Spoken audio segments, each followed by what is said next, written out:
L'homme, c'est un colon. Depuis le début de l'humanité, il a toujours eu une passion. Le voyage. Partir vers l'inconnu. Explorer les mers, découvrir des terres étranges, pour affirmer sa domination. Au début, c'était une question de survie. Trouver un nouveau lieu où vivre et protéger sa famille. Puis c'est devenu une obsession. Une question d'audace, de conquête et de fierté. Le désert, la jungle, l'espace. Partout où il peut poser son drapeau, il le fait. Sans crainte. C'est dans son instinct. Conquérir, bâtir, repousser les limites. Toujours chercher à créer quelque chose qui le dépasse. Pour qu'un jour, après sa mort, il reste une trace. Un souvenir. Un héritage.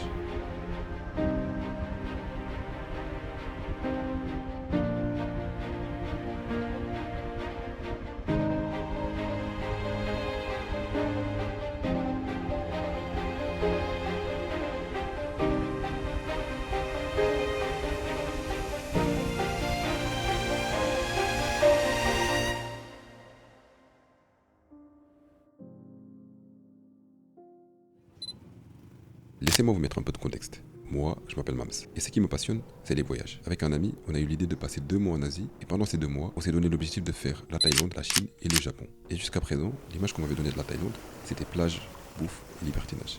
Alors ça m'a donné envie de vivre quelque chose de différent et spécial dans ce pays. C'est alors que j'ai entendu parler de Koh Phangan. Koh Phangan, c'est quoi? De ce qu'on m'avait dit, c'est une ville musulmane qui se trouve en plein milieu de l'eau, adossée à un gros rocher de calcaire. C'est la seule info que j'avais. Alors je suis parti me renseigner un peu sur internet. Et en ayant vu quelques photos et quelques vidéos, bingo, c'est ça qu'il me fallait. J'ai été convaincu direct. J'ai trouvé ça tellement incroyable, un peuple musulman qui vit dans un lieu si particulier et si hostile. Je ne vais pas faire semblant, j'aime le confort. Mais j'aime aussi sortir parfois de ma zone de confort. Et là, aller visiter ces personnes était pour moi devenu clairement un objectif à réaliser. Donc je vous souhaite la bienvenue dans cette vidéo, dans laquelle je vais visiter un village musulman qui est construit sur l'eau.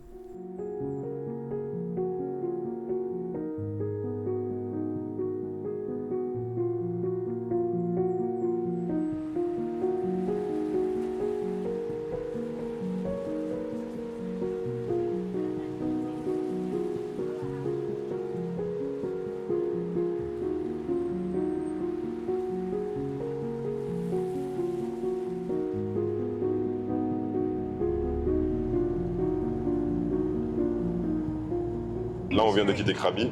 On se dirige vers Koh Phangan. Koh Phangan, c'est l'île musulmane qu'on va aller visiter. Franchement, on y va en mode improviste. Hein. Genre là, il n'y a rien qui est prévu. On nous attend, on y va en mode improviste. On va essayer de trouver un train pour nous passer sur l'île. Donc voilà, on est sur la route.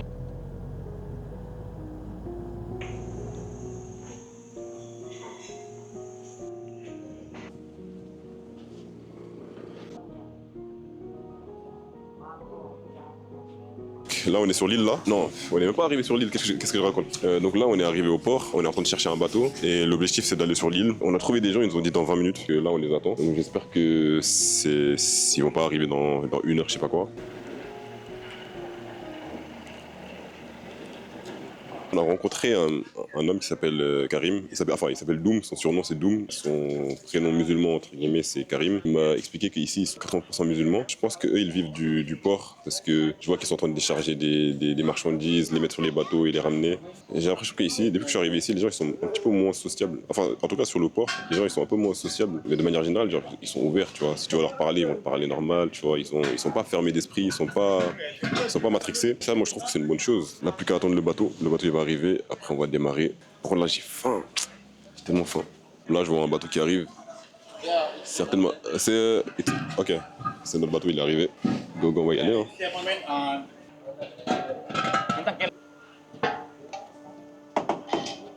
Et par contre, on a été grave malin parce qu'on a trouvé un bateau, genre, en général, pour aller sur l'île, ça coûte méga cher. Trouver un bateau, genre, des gens des locaux qui habitent sur place. Et l'idée, c'est quoi? C'est que vu qu'eux, ils vont charger de la marchandise et les ramener sur l'île, bah, en fait, ils nous ramèneraient qu'eux. On paye beaucoup moins cher et ça nous permet d'aller sur l'île directement. Ça, les gars, c'est pro, hein. Ah, c'est pro, ils m'ont passé j'ai payé, ils m'ont passé un ticket. Comme ça, au moins, tu vois, je suis sûr qu'il n'y a pas de problème. Là, il y a marqué la somme et tout. C'est carré, tu vois. Là, on va y aller. Je me dis, on peut y aller, là. J'espère qu'on va pas tomber.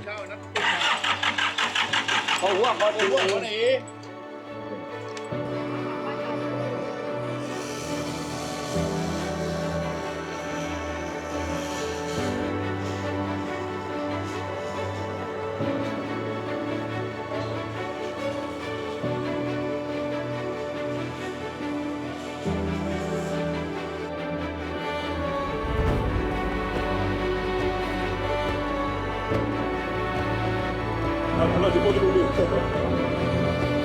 On va décaler un peu.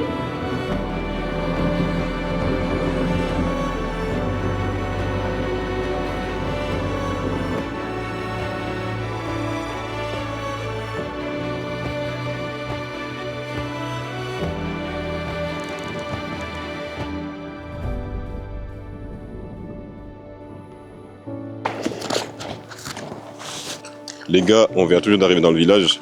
Et là, on a une mission, c'est aller sympathiser avec les gens du village. On va chercher les hajj, on va aller essayer de gratter, hein, sympathiser, chercher l'hospitalité, leur demander si on peut soit dormir chez eux, apprendre à les connaître, comment ils vivent.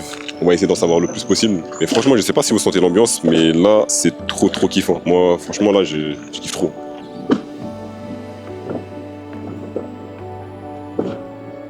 C'est parti, on peut y aller.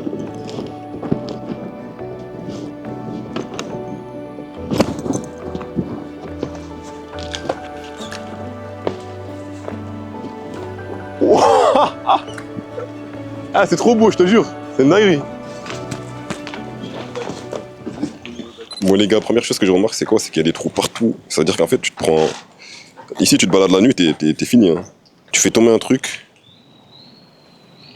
Bien sûr, c'est pas pour critiquer, c'est vraiment pour montrer comment ça se passe. Sans abuser, je crois que c'est l'un des endroits les plus beaux que j'ai vu de ma vie. Vraiment, j'abuse pas. Ça vaut le détour, largement. Wesh, mais c'est qui cette dame-là, hyper stock là? Salam alaikum.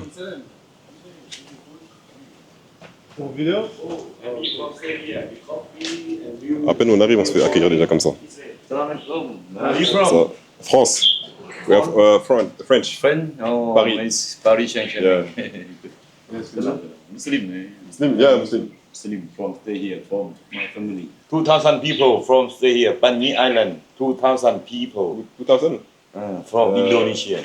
This way. Okay, come. Ok. Et les gars, on est arrivé à 3 secondes. Hein. 3 secondes, on se fait déjà accueillir par un mec. Il nous fait visiter la ville, tout ça. Il a dit il y a beaucoup de chats.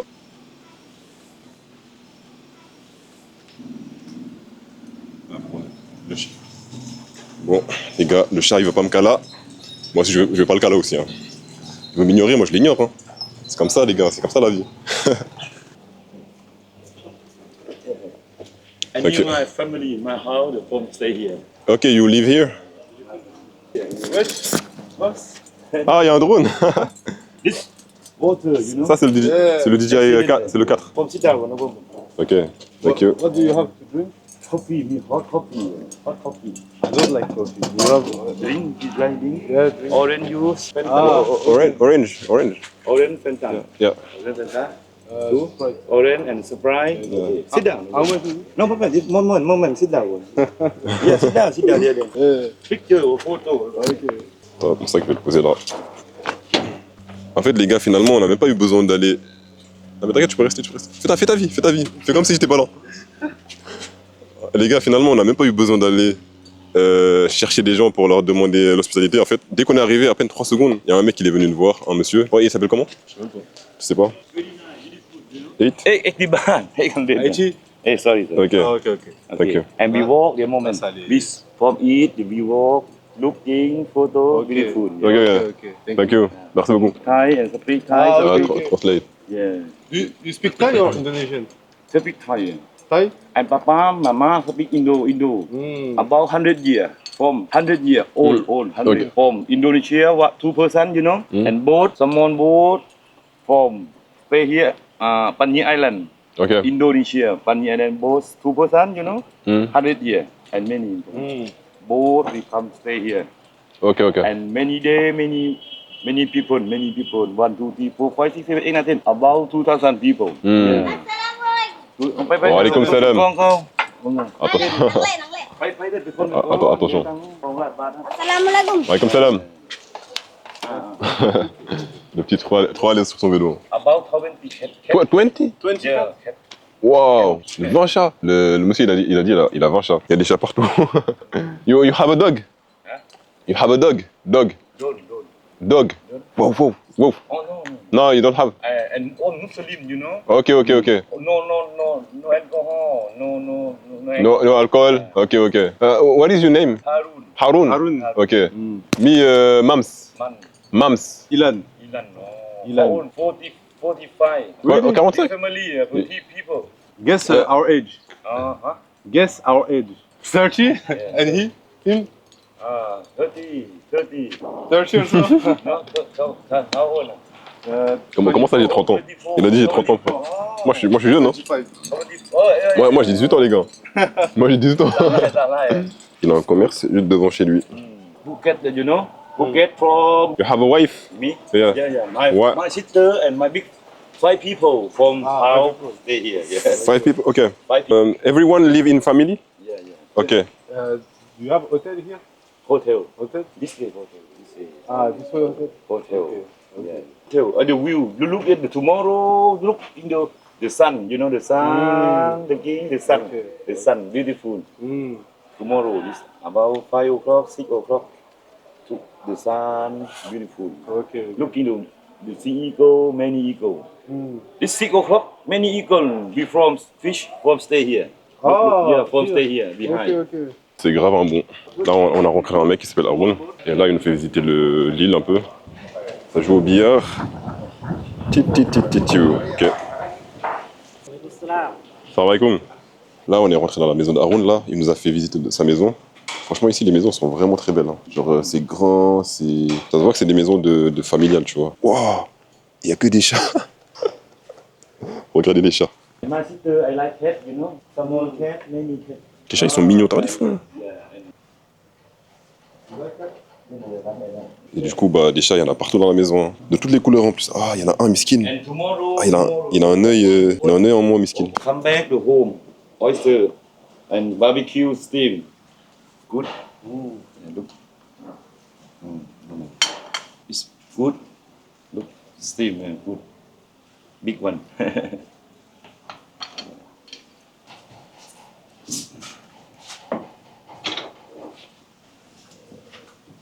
Good. Oh, good. Very nice. Ooh, very nice.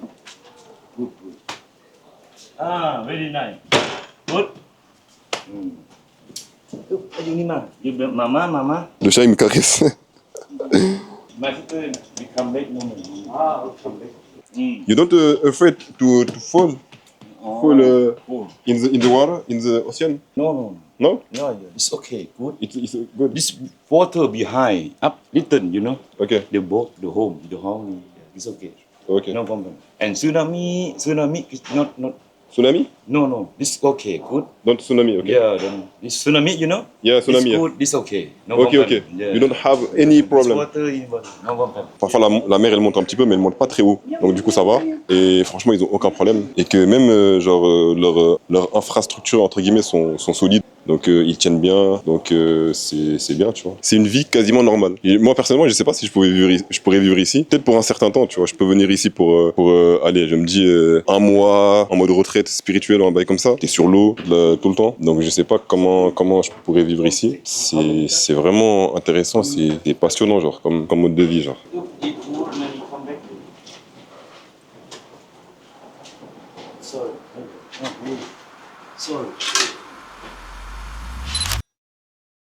On se dirige vers la mosquée, on va aller voir ce qui se passe là-bas. Hein. On a fait une grosse visite de leur mode de vie avec Haroun. Voilà, hein, c'est cool. On se dirige vers la mosquée. Salam alaikum.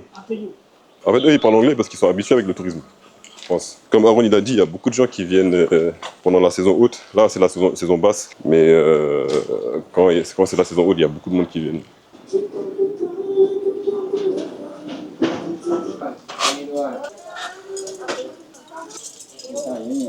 À partir de là, on voit que c'est la côte. En fait, il y a une partie des maisons qui est sur l'eau, mais une autre partie qui est sur la côte.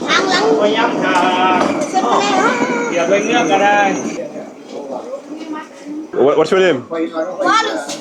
Hein? Walus. Walus?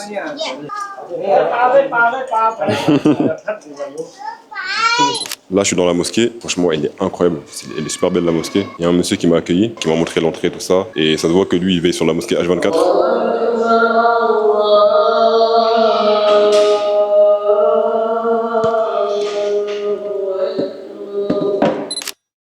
Pour la fin de la journée, on a visité la mosquée. Suite à quoi on a rencontré l'imam et les fidèles qui viennent prier ici tous les jours. Ça, c'est leur quotidien depuis 200 ans. La foi a toujours été le centre de la vie des familles qui sont installées ici. C'est pour ça que dès qu'ils sont arrivés, ils ont érigé la mosquée. Au début, elle était petite et faite en bois. Cette mosquée est devenue un symbole identitaire pour les habitants. Elle représente la stabilité, affirme l'identité musulmane javanaise de la communauté et montre aussi leur capacité à évoluer, à passer d'une petite mosquée à une grande mosquée respectée, visible et durable.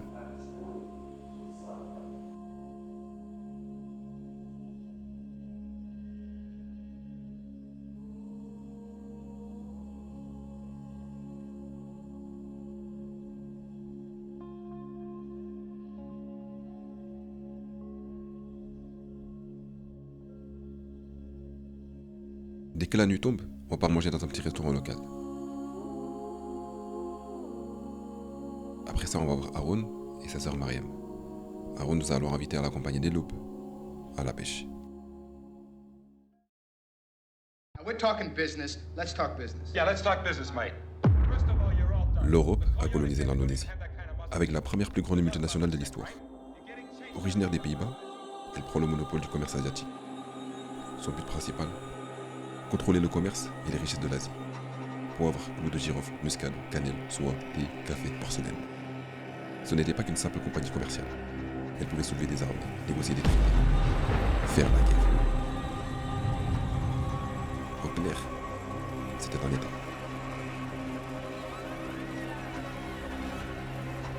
Elle s'installe à Java, en Indonésie. Et petit à petit, elle prend le contrôle du commerce de la ville. Les Javanais, souvent pêcheurs ou petits commerçants, se retrouvent soumis à des impôts très lourds et dépendent des règles coloniales. À cause de ça, des guerres éclatent, des princes se révoltent, des mouvements de résistance naissent. Par exemple, en 1741, la guerre de Java, qui a ravagé des régions entières. C'est alors que de petites communautés de pêcheurs musulmans commencent à chercher refuge ailleurs, en Asie. C'est comme ça que les premiers habitants de l'île se sont retrouvés ici.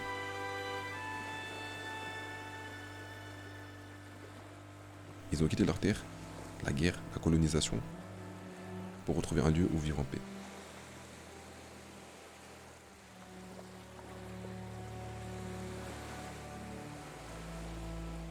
En arrivant devant la falaise de calcaire, l'un des chefs de la délégation grimpe dessus et plante un drapeau. C'était le signal avec les autres familles. J'ai trouvé un lieu riche en poissons, venez. C'est de là que vient le nom de l'île, Bani, qui signifie drapeau en thaïlandais. À l'époque, en Thaïlande, les étrangers ne pouvaient pas posséder de sol. La loi était claire là-dessus. Si tu n'es pas thaïlandais, tu ne peux pas posséder de terre. Alors, pour les familles indonésiennes qui venaient dans le pays, la seule solution était de trouver des endroits un peu hostiles. Vous nous avez interdit de construire sur le sol ferme, alors nous allons construire sur l'eau. Et nous allons vivre de la pêche. C'était ça la mentalité.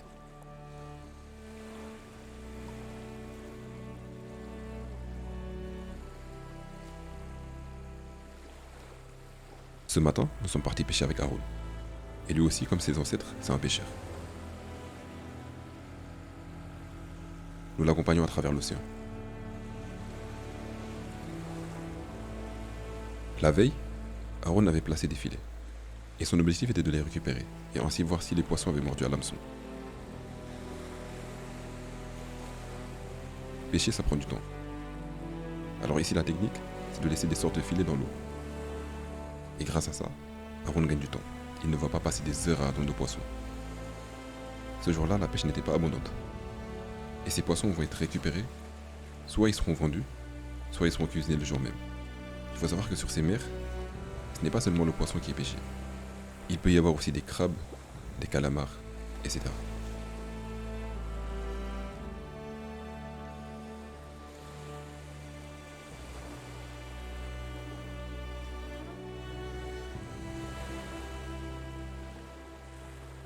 À l'origine, avec des bouts de bois, les habitants de l'île ont réussi à bâtir un village. Un village qui, certainement avec le temps, va continuer à se développer et à prospérer. Ainsi est l'être humain. peu importe son environnement, il s'adapte et se développe, petit à petit, pour créer et innover. Moi, pour ma part, ce fut vraiment une aventure extraordinaire. J'ai kiffé la vivre, et c'est certainement l'une des plus belles choses que j'ai vécues.